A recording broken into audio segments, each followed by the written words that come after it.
Hello once again. It is Friday, August 30th, 2024, and this is Political Dharma brought to you by me, Alan Zundell. Today I'm going to be talking about the further repercussions of Robert F. Kennedy Jr. suspending his campaign for the presidency and throwing his support to Republican candidate Donald Trump. I'm going to look at that in three areas. First of all, how it's scrambling up an already somewhat chaotic ballot access situation, that is, for the various states to be determining who is and who is not going to be on the ballot.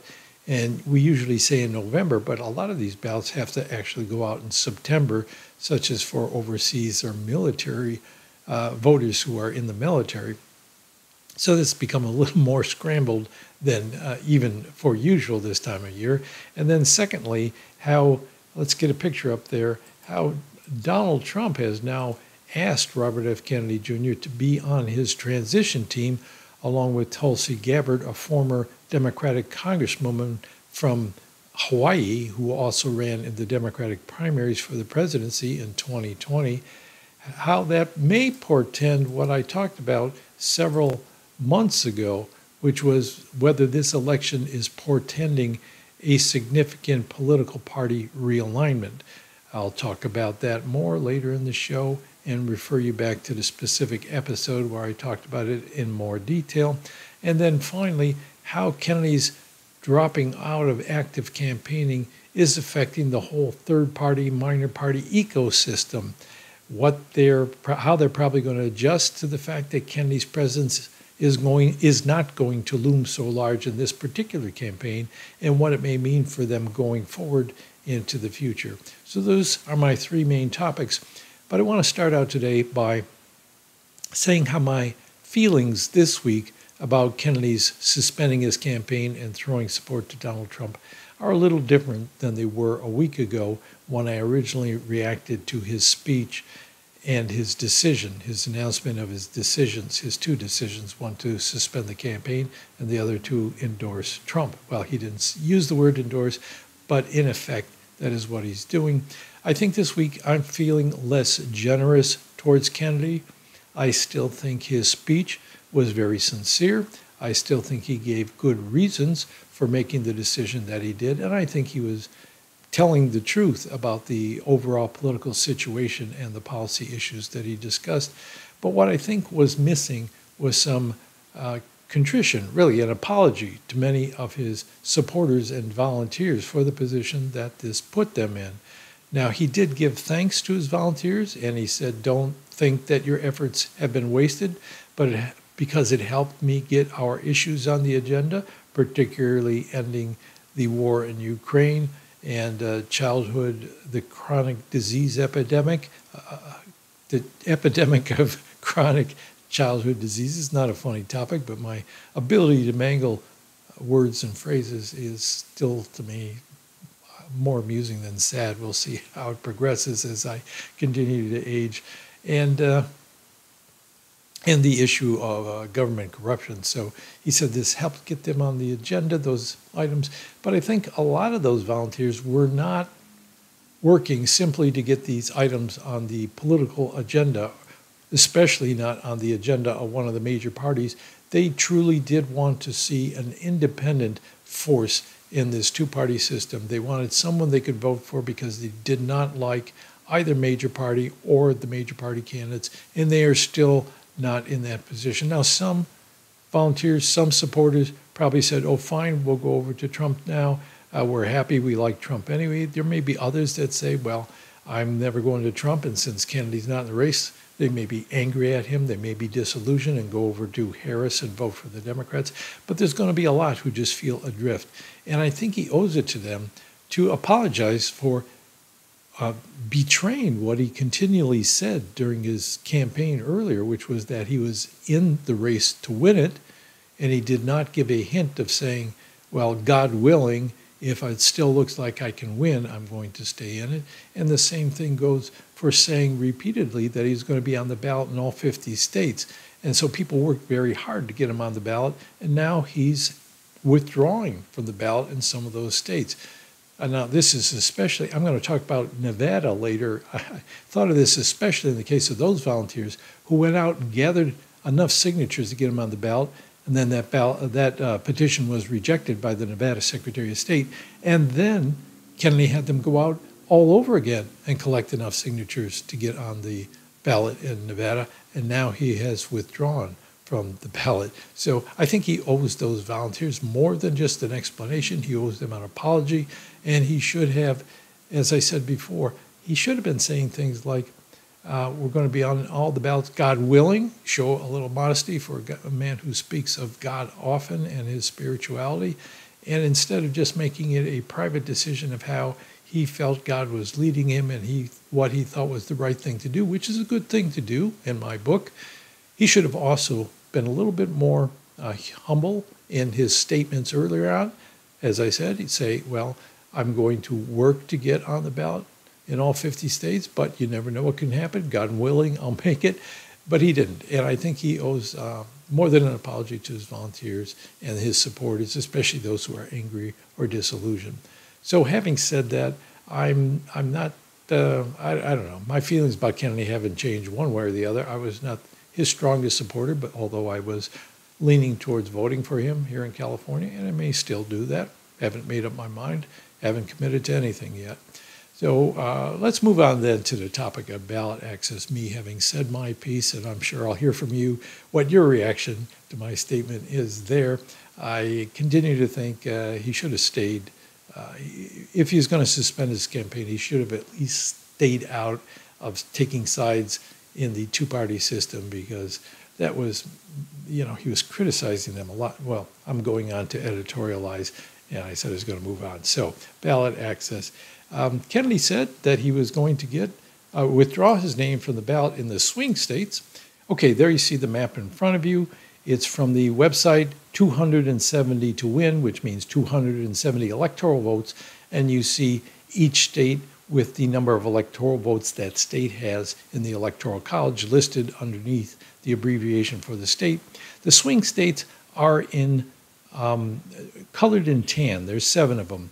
So when you see the states shaded, some shade of blue, that means they typically lean towards the Democratic candidate, or they're very strongly lean towards the Democratic candidate, depending on how deep the shade of blue is. And for the red, it's the same thing. They lean Republican. But the tan ones, the vote for president in the last few presidential elections was so close between the parties that it wouldn't take too many voters going over to the other party to swing the whole election to the other candidate.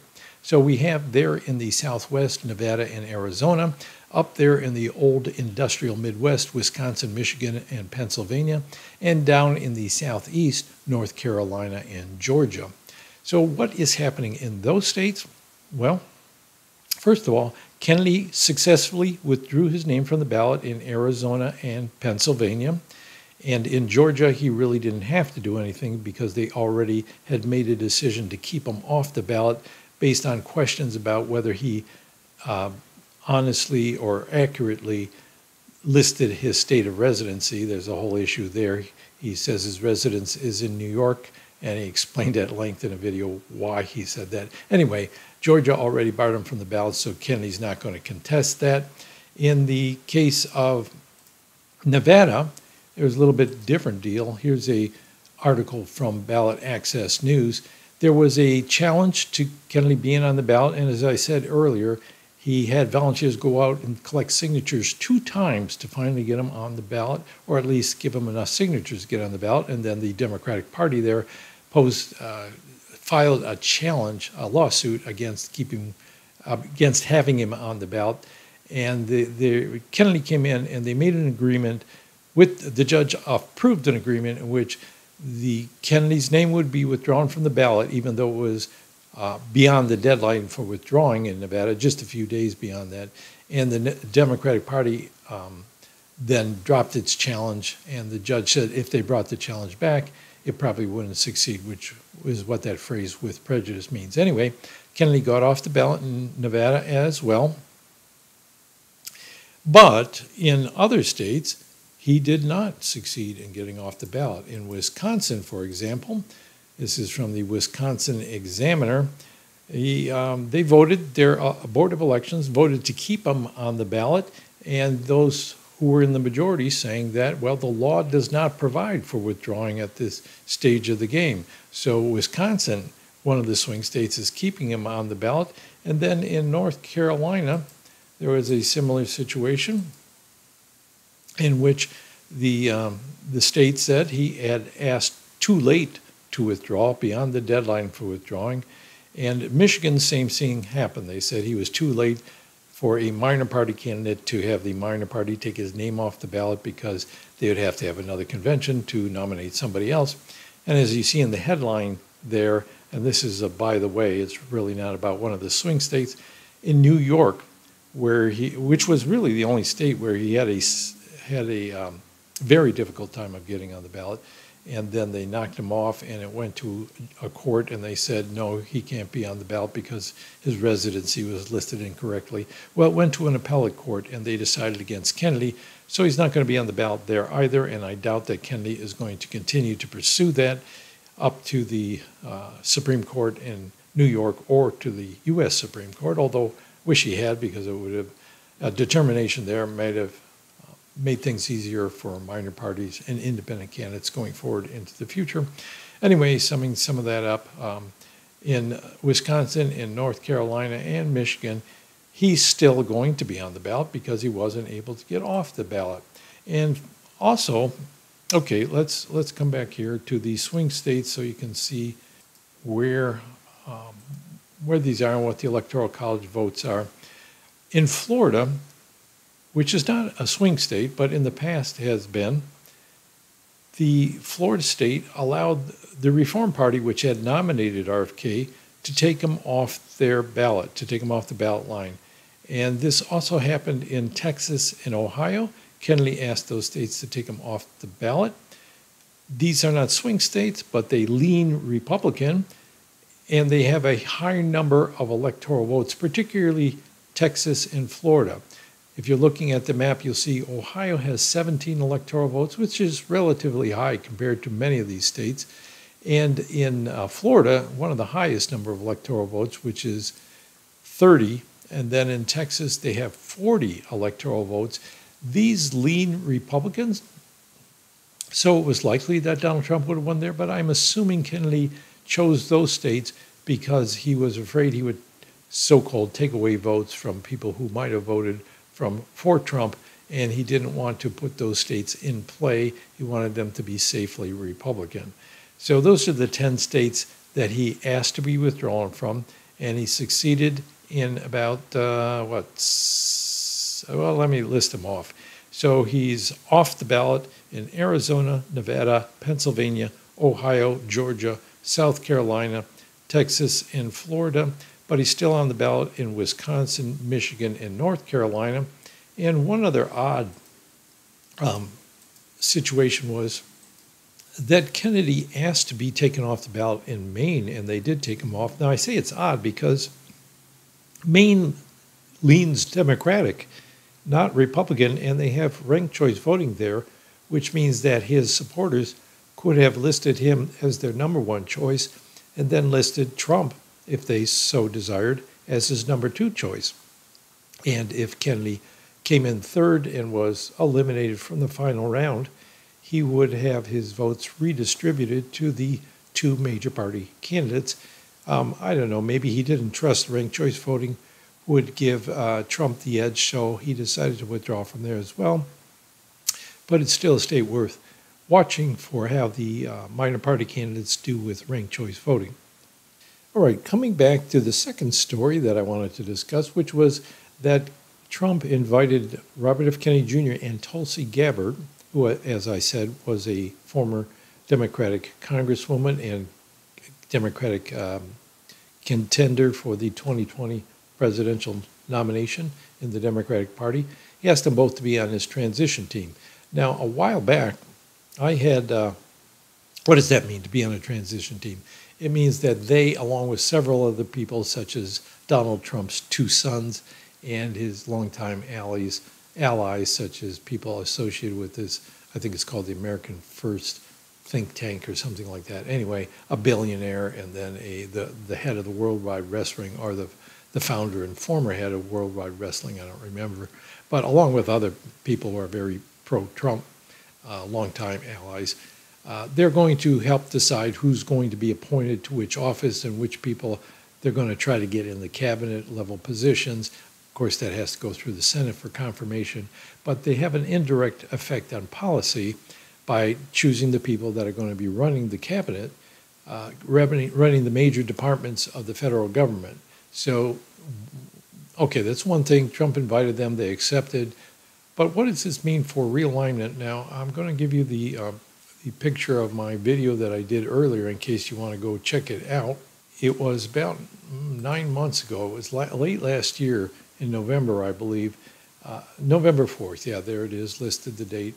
RFK Jr. and the 2024 party realignment. What's a party realignment? As I explained in greater length there, about every 30 years or so, we see a migration of sets of voters from one major political party to the other, sometimes even moving over to a new party, a minor party, such as at the time of the Civil War, when the Republican Party was fairly new. A lot of voters abandoned the old Whig Party, moved over to the Republicans, and it created a new alignment, which means how voters line up behind the various parties.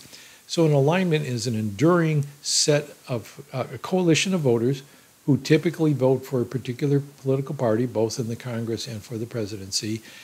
And a realignment is one that gets shaken up. Now, it happens about every 30 years because that's about a generation. And you have the older people who are dedicated to voting for a party, who are dying off, and you have new voters, younger voters coming on the scene who are not as attached to either political party and are making up their mind which way they want to go. And of course, over the course of 30 years, new issues are going to emerge that engage younger voters in a different way than older voters, which we saw happening this year. So is this a party realignment? Now, one sign of a party realignment is that people are crossing over from one party to the other, and we see two former Democrats, Robert F. Kennedy Jr. and Tulsi Gabbard, moving from the Democrats to being independents, to being not Republicans, but backing the Republican candidate. Does this foretell other people doing the same? I think so.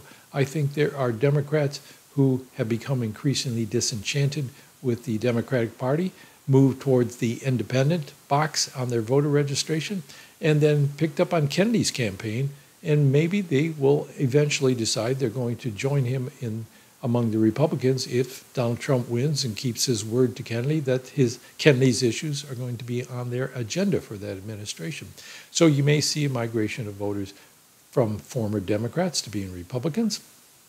And you also see a migration of voters. Let me put this up. You may know that at the Democratic National Convention recently that they had a set, maybe a half a dozen Republicans talking about why they're backing Harris and not Donald Trump.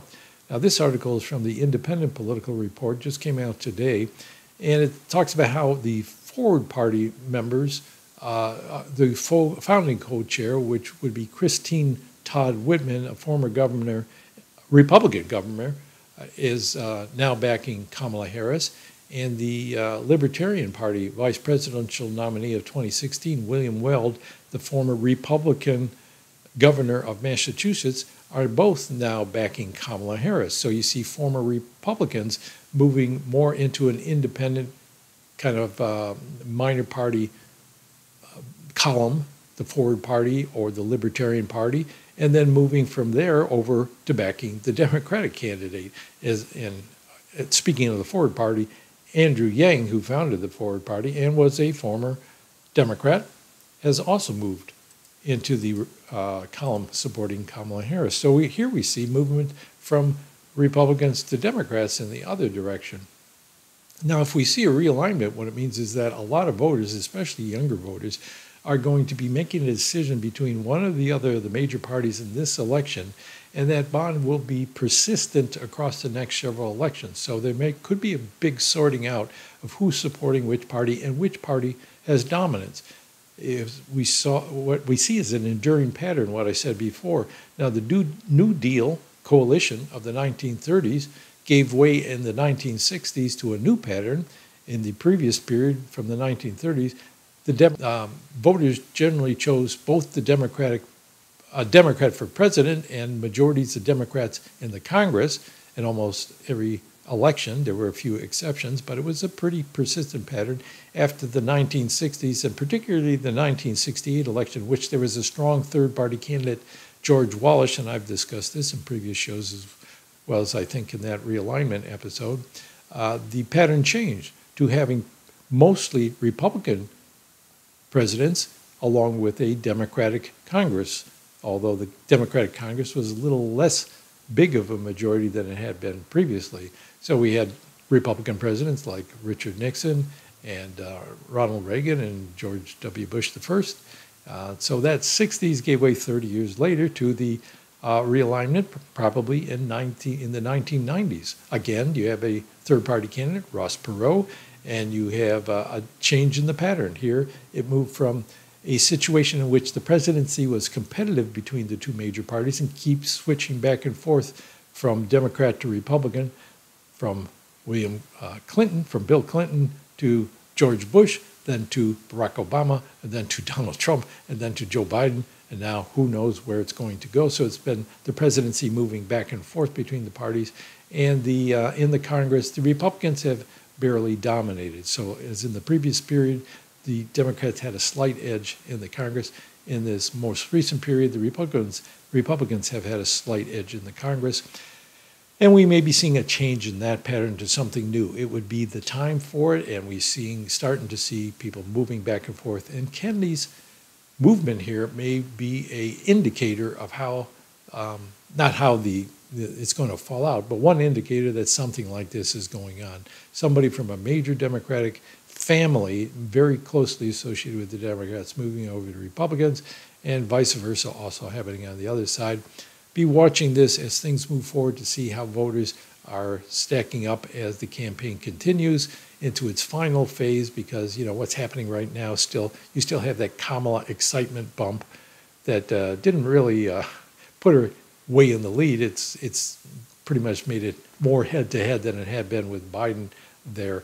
So she's probably going to attract a lot of young people just from the fact of being younger than these old guys running for office. And I do know I'm in that category as well. She's still a baby boomer, but her birth was just 1 month before the baby boomer or cohort ended and gave way to, I think it was Gen X. Anyway, so Kamala Harris is younger. She may attract them. I don't know. I'm just speculating now. But we'll be keeping an eye on how blocks of voters shake out in this election may foresage an enduring pattern into the future. So what's that mean for third parties now that things are starting to look like it's coming down to which major party voters are going to go for once again?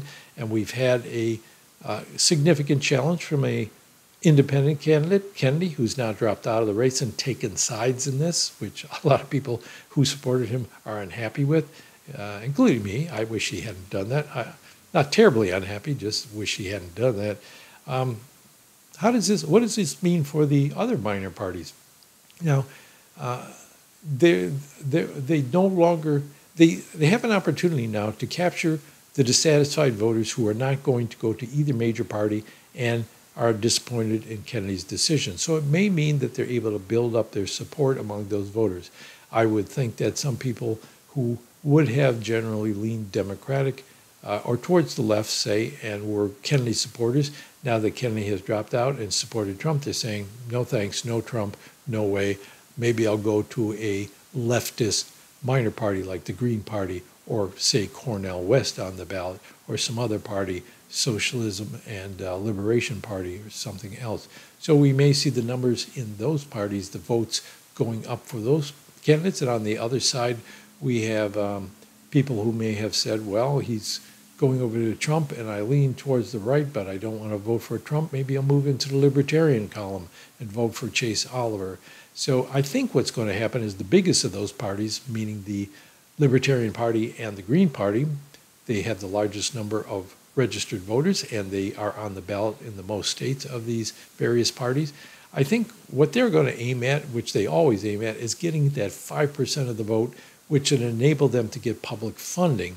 in upcoming presidential elections. Same thing Kennedy says he still wants to do. He wants people to still vote for him in the non-swing states to get 5%, get 5% in the popular vote this year, which would enable him or his We the People party to get public funding in the presidential election of 2028. So we'll see those three all contending for votes, all competing for votes.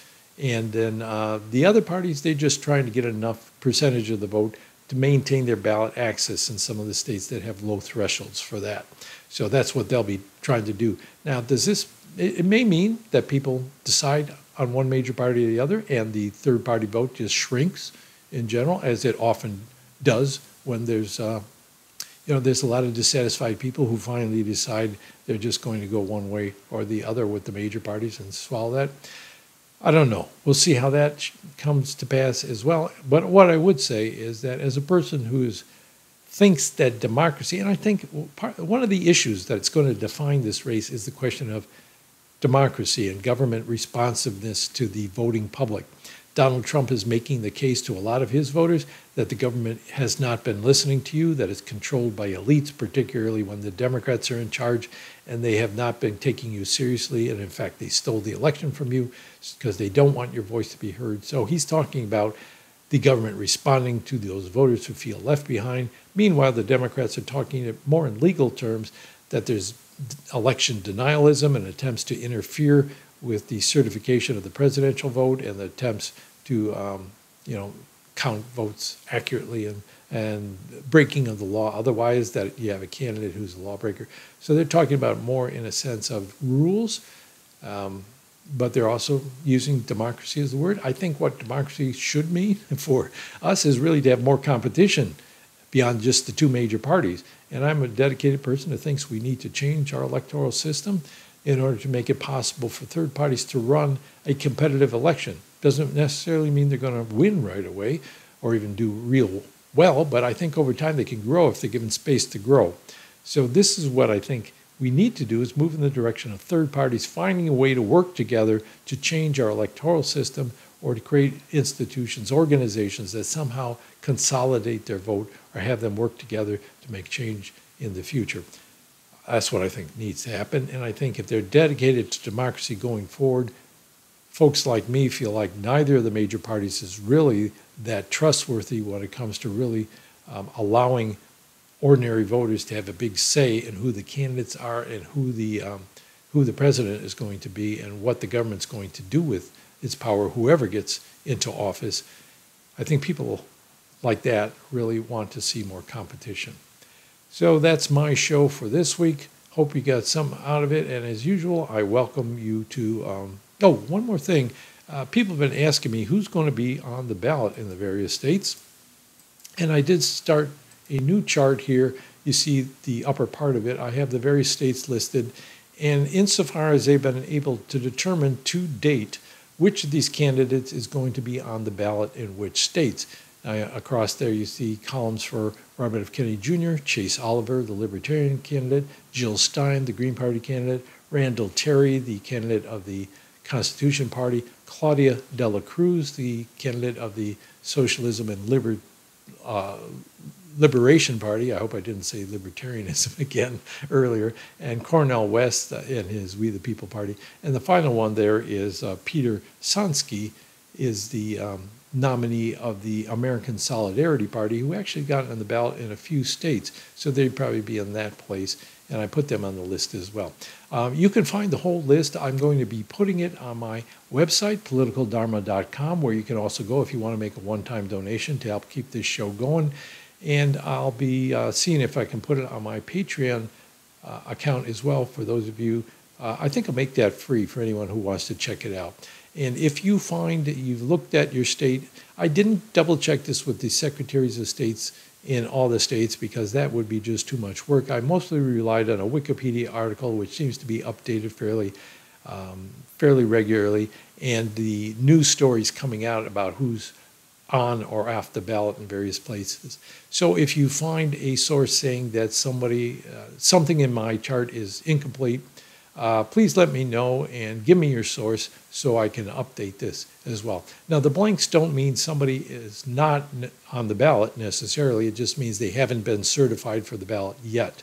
To date, the X means those candidates have been certified for the ballot in those particular states. So you can check that out on my website and also on the patreon.com political dharma patreon.com/political dharma Patreon page. You can find it there as well. So thanks for watching.